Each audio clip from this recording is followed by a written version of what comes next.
Mysterious Traveler, written, produced, and directed by Robert A. Arthur and David Kogan, and presenting tonight two of radio's foremost personalities, Everett Sloane and Kermit Murdoch, in Survival of the Fittest.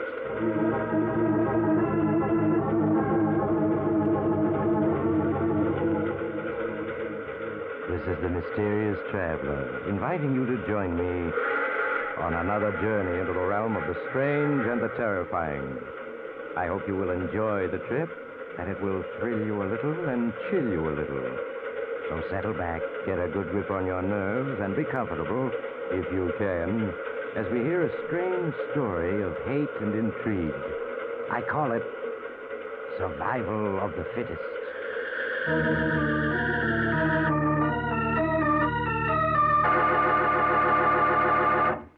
But first, a short message from the Ford dealers of America. Over 120,000 delighted motorists are already driving the new 50 Ford. Here's what Mrs. Emily E. Curry, a welfare worker, said about her 50 Ford. As a welfare worker, I'm constantly on the go, and I must have a car that's dependable. But being a woman, naturally, I want a pretty car, too. I looked at all the cars and selected Ford because it gives me most of what I want. It's dependable, economical, and a real beauty both inside and outside. I've owned several makes of cars, but none that I like so well as my new 50 Ford. We Ford dealers are not surprised that new owners rave about their 50 Fords. We know every detail of its 50 ways new for 50. But you won't be able to believe how good it is until you test drive the 50 Ford. The classified phone directory will give you the name of the nearest Ford dealer, or perhaps you know him personally. Why don't you phone him tomorrow? Before you buy any car at any price, test drive the 50 Ford. Our story begins near the outskirts of a small New England town. It is early evening. Situated on a high hill that overlooks the town is a large and ancient mansion, the ancestral home of 5 generations of DeWitts. A car turns off the highway and into the private road.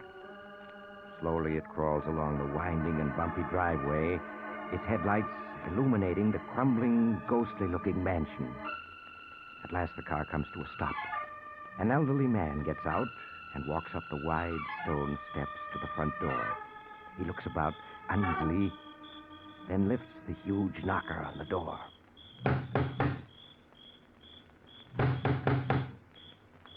Skylar, open up. Let me in. Skylar, open up.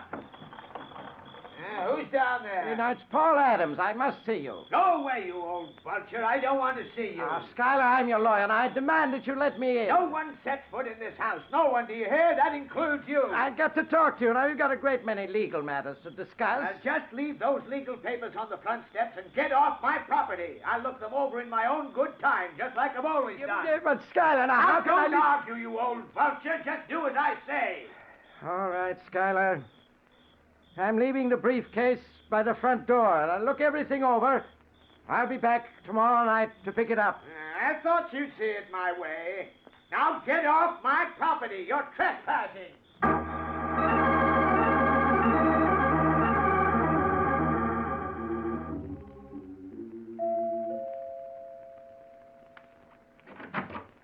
Oh, good evening, Paul. Come in. Thank you, Alex. Come into my study. What brings you here at this hour? Alex, I've just been out to the DeWitt mansion to see Skylar. Oh? Now have a seat. Thank you. And what did you go out to see Skylar about? Legal matters? What else? Alex, that man's getting more and more difficult to deal with. Do you realize that in the 20 years I've been his lawyer, he's never allowed me into that house? Why, I hardly know what he looks like. I'm afraid very few people do. Alex, you're his doctor, the one person he permits inside that mansion. You've got to do something. What do you suggest? He's getting worse all the time. It's unbelievable. A man with all that money cutting himself off from life. And all on account of a woman. You never knew Skylar's wife, did you? No. Was she as beautiful as they say? Words can't describe Christine's beauty. She was the most beautiful woman I've ever seen. And the cleverest as well. It sounds to me, Doctor, as though you'd been in love with her yourself. I was. I'll never forget the day that Christine ran off to Paris with Gordon DeWitt, Schuyler's brother. When Schuyler found her note, he was like a madman. Too bad. But both Christine and Gordon DeWitt are dead. They're killed in that air raid in London during the war. Now, Schuyler knows that. It's time he stopped thinking of her. Not Schuyler. He'll go on living in that huge mansion with his memories until the day he dies. You'd think he'd go insane there alone without anyone to talk to. He isn't quite alone. He has 3 cats for company. Cats. You call that company? What does he do with himself? Well, for one thing, he reads a great deal. Yes.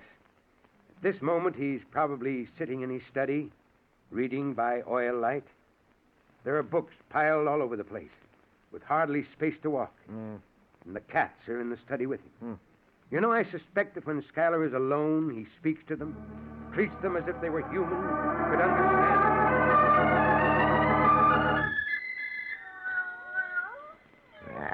This book, Socrates, was written by a fool. Sheer nonsense, every word of it. Don't know why I wasted so much time on it. Well, enough of it. It's well after midnight, and we... Oh, what infernal fool is at our door at this hour? It couldn't be Dr. Stevens. He's got more sense. Must be that lawyer of mine, Paul Adams, come back again. Don't know why I put up with that man. Hey, who's down there? Come down and open the door, Schuyler. I want to see you. Go away, whoever you are. Don't you recognize my voice? Who is it? It's your brother. My brother? What do you take me for, a fool? Get off my property. Come down and open the door, Schuyler. It's Gordon. His voice, but it couldn't be. It couldn't be. You hear me, Schuyler? No, you can't be Gordon. Gordon was killed in an air raid during the war. He's been dead 5 years. So everyone believes.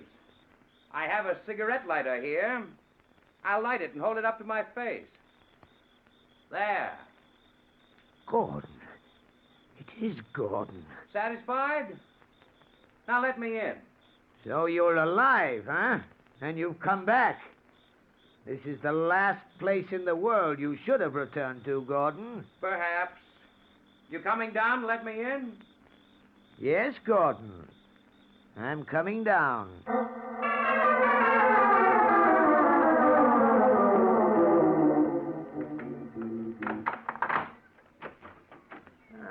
Come in, Gordon. You've changed, Schuyler. Considerably. Yes, Gordon. I've changed considerably. It's been 20 years. They said you'd been killed in an air raid during the war. I walked out of a London theater 2 minutes before it was demolished by a bomb. It was assumed I'd been killed with hundreds of others. And Christine? She died in the theater. Poor Christine. Poor Christine, indeed. You dare laugh at her memory? It's time, Schuyler, you learn the truth about Christine. I forbid you to speak about her, Gordon. Not a word. You're going to listen whether you like it or not. Sit down. I'll kill you, Gordon. Sit where you are. That's better. From the moment you met Christine 25 years ago, you behaved like a fool. You saw Christine not as she was, but as someone to be placed on a pedestal, worshipped.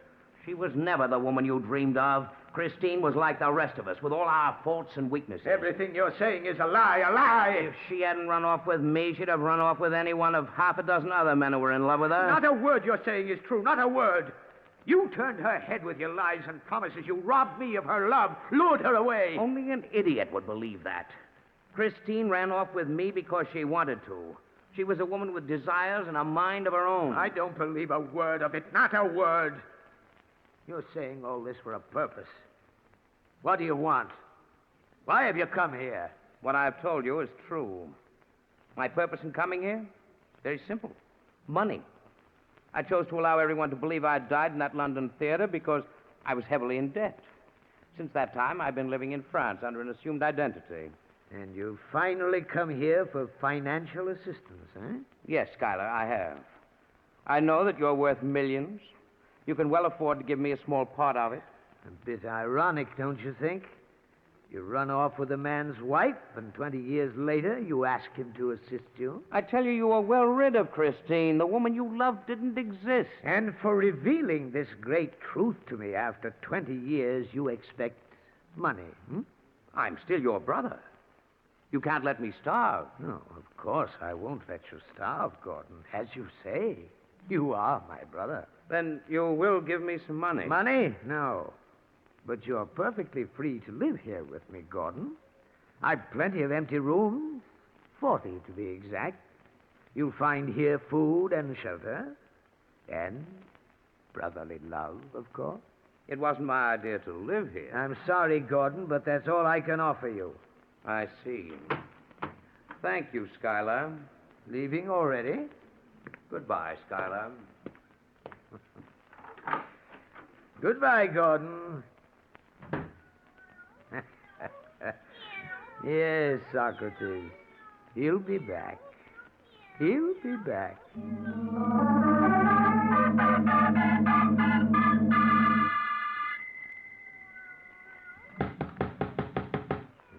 Someone at the front door. Must be Gordon. I knew he'd be back. Held out a week, but in the end, he came back. Yeah, who is it? Dr. Stevens. Oh, you, Doctor. Come down and open the door, Skylar. It's been 6 months since you've let me in. It's time you had a checkup. Go away, Doctor. I'm feeling fine. Oh, are you now? Why is your voice so hoarse? I've had a light cold for a couple of weeks, that's all. I don't need any doctor. Now go away. Well, let me in anyway. We can talk, can't we? We've got nothing to talk about, Doctor. You live in one world, I live in another. And what of Christine, Skylar? We both knew her, loved her. Yes, we both knew her, but I was the only one she loved. Everything he said was a pack of lies, nothing but lies. What's that? Skylar, let me in. I can't hear you from here. Huh? All right. I'm coming down.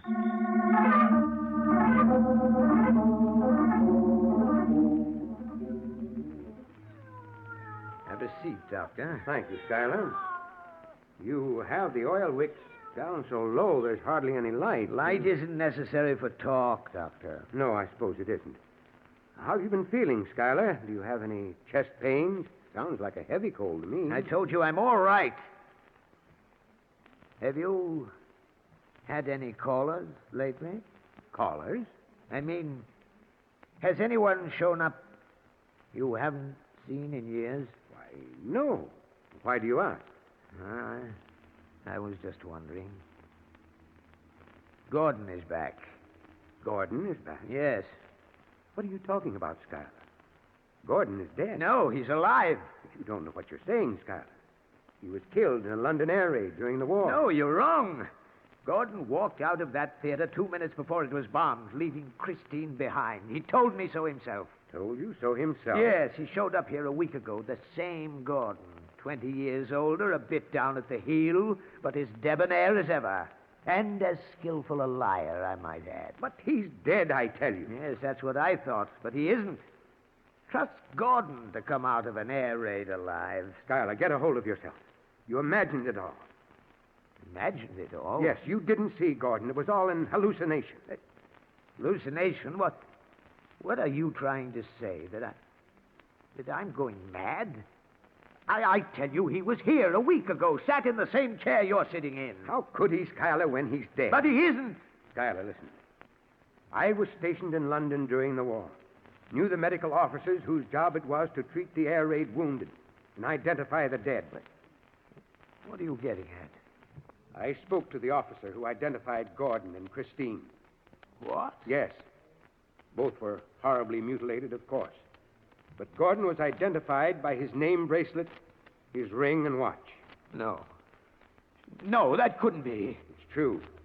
I myself saw the bracelet, the ring, and watch.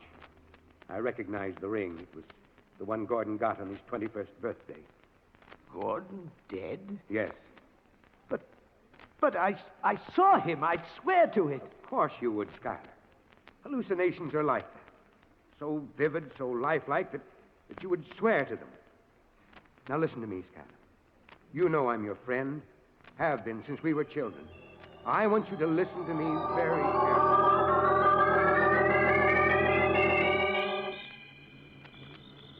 Good night, Skylar. Just leave everything to me. It shouldn't take longer than 2 weeks. All right, Doctor. Everything's going to be all right. There's nothing to worry about. Good night. Good night, Doctor.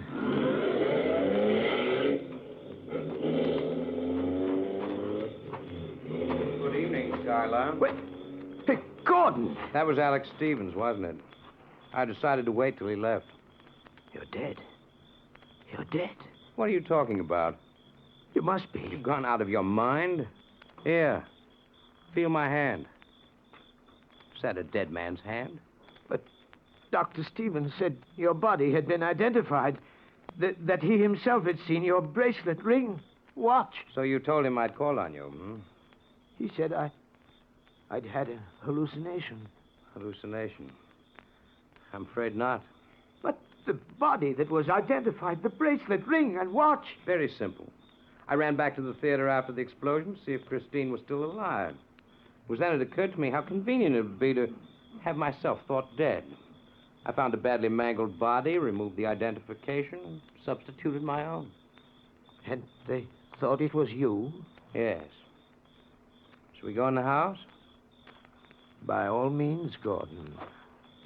By all means. Well, I gather that you've decided to take advantage of my generous offer. Yes, Skylar, I haven't any choice. I'm stone broke. I see. Have a seat, Gordon. Thank you. What the devil's so funny? Oh, clever, Gordon. You think I don't know what you've come back for, eh, Gordon? What are you talking about? As you well recall, Gordon, Mother left me the income from a $500,000 trust fund. When I die, that trust fund will go to charity. However, if you should turn up after my death, the income would go to you, wouldn't it? Yes, it would. $40,000 a year. That's a tidy sum. Have you decided how you're going to do it, Gordon? What's it to be, a gun? Poison? A blunt instrument? I haven't quite made up my mind, Skylar. Aren't you a little frightened? Why should I be? You're going to find me a very difficult problem, Gordon. Unless I die a natural death, you'll be open to suspicion when you appear to claim the income from the trust fund. I'm aware of that, Skylar. Yes, indeed, I'm going to be quite a problem. Perhaps even a bigger one than you think. I don't think so, Skylar. No? How can you be sure, Gordon, that you won't wind up as the victim? After all, it would be a simple matter for me to, say, poison you, bury you in this cellar. As far as the world is concerned, Gordon DeWitt is dead. No one would come looking for you. I'm also aware of that, Skylar. I shall be on my guard. Yes, Gordon, be on your guard. For I suspect that in a very short time, there's going to be one less DeWitt in this world.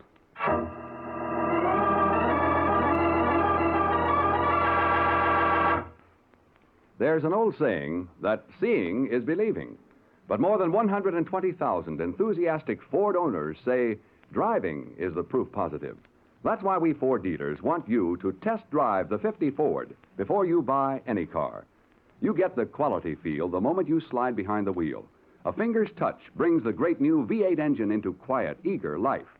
And then as you start your test drive, you'll feel the tremendous power and acceleration at your command. You'll immediately notice the quietness of both the motor and the sound-conditioned lifeguard body. Take out over a rough, tough road and marvel at the way the midship ride floats you across those bumps. Test drive those 35% easier-acting king-size brakes. The lightest touch brings you to a safe, sure stop. Any Ford dealer will arrange a test drive. If you don't know him personally, he's listed in the classified phone book. Call him tomorrow. Before you buy any car at any price, test drive the 50 Ford. It will open your eyes. Now, back to survival of the fittest.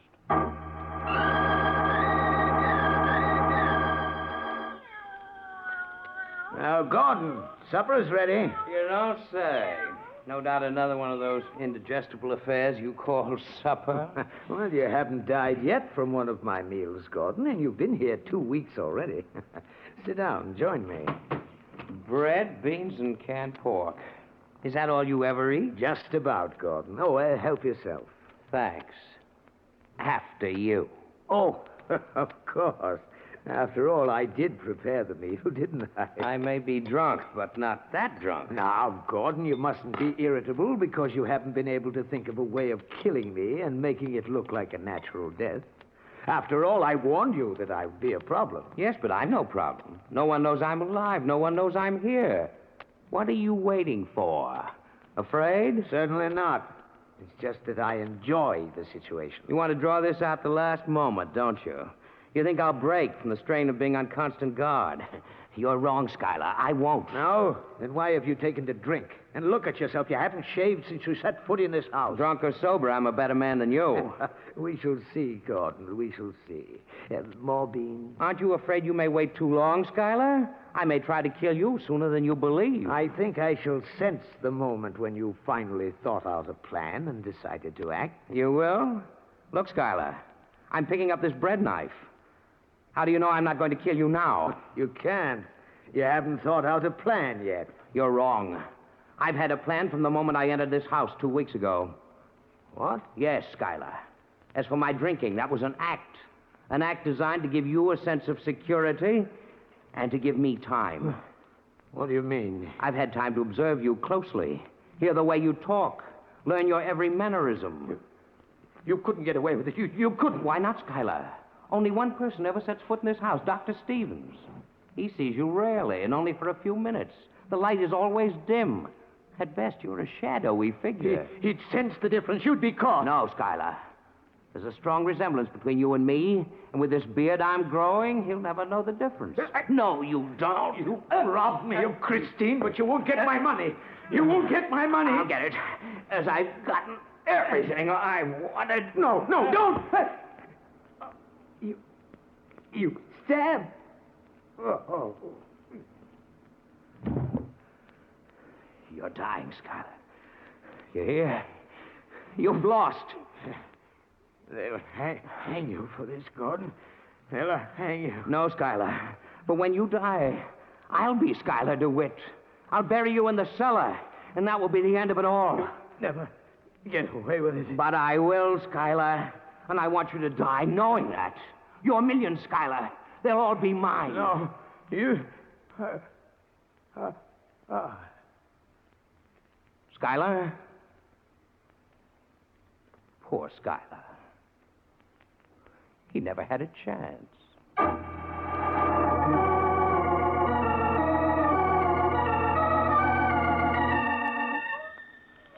Here, Socrates. Get away, Plato. You've had enough to eat. As long as you're fed, you don't mind having a new master, do you? Now, you're the only ones who can give me away. But I don't think you will. Seems we have a visitor. Now for the impersonation of Schuyler. Who's down there? It's Dr. Stevens, Schuyler.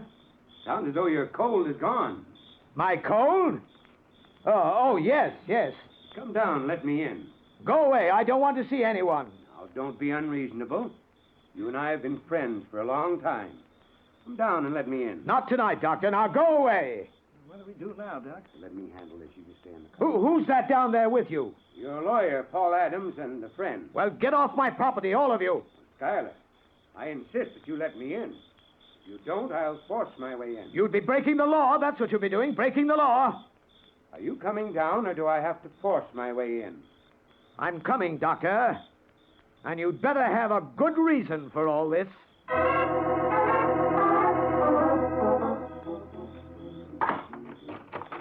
Well, what is the meaning of this, Doctor? Now, Schuyler, I told you I'd be back in a couple of weeks.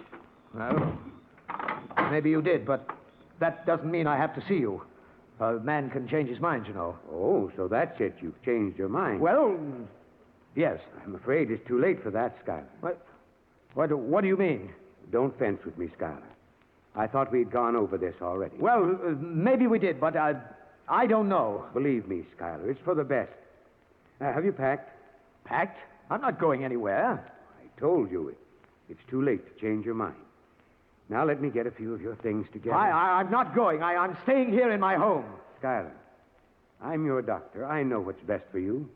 Don't compel me to use force. Force? Yes. This is my house, and if I want to stay here, I'll stay. Now get out. Are you forgetting this, Schuyler? What's that? You know very well what it is. These are the papers you signed the last time I was here. Papers? Yes. Committing yourself to an institution. Don't you remember? Institution? You don't remember. Which proves how right I was. First, hallucinations. And now, loss of memory. Come along, Schuyler. No. You can't put me in an institution. I didn't sign those commitment papers. Please, Schuyler. I'm not Schuyler. I'm Gordon. Gordon DeWitt. Gordon DeWitt. Yes, Schuyler's dead. I'm Gordon. I'm not insane. Of course you're not. Now, come along. I tell you, I'm not Schuyler. Schuyler's dead. He's buried in the... Yes? Nothing. I guess you're right, Doctor. I am Schuyler DeWitt. I've got to be Schuyler DeWitt. I've got to be.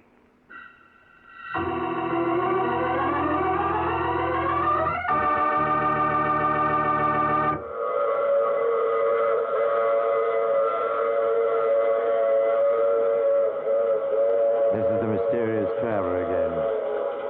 Did you enjoy our trip? What happened to Gordon DeWitt? Or should I say, Schuyler DeWitt? Well, the poor man was taken to a mental institution, and quite depressed he was, too. In the months that followed, he could never quite make up his mind who he was. One moment he would insist he was Gordon DeWitt, then the next moment, suddenly frightened, he would claim he was Schuyler DeWitt. Looks as though the poor fellow is a hopeless case, and he's doomed... Oh, you have to get off here. I'm sorry. I'm sure we'll meet again. I take this same train every week at the same time.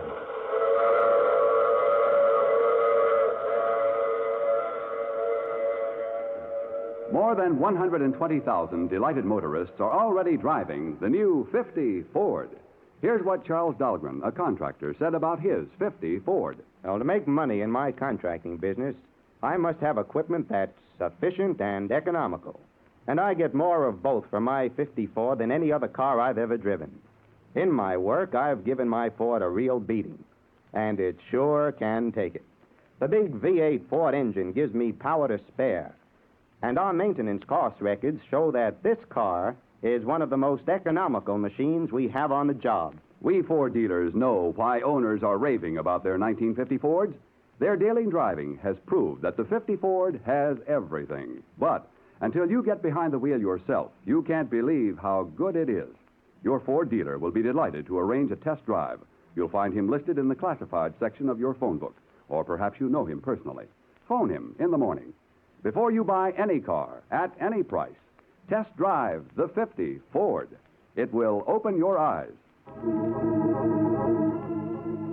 You have just heard The Mysterious Traveler, which is played by Maurice Tarplin. In the cast were Everett Sloan, Kermit Murdoch, and Cameron Prudhomme. Original music is composed and played by Al Finelli. This is Durward Kirby speaking, and this is the Mutual Broadcasting System.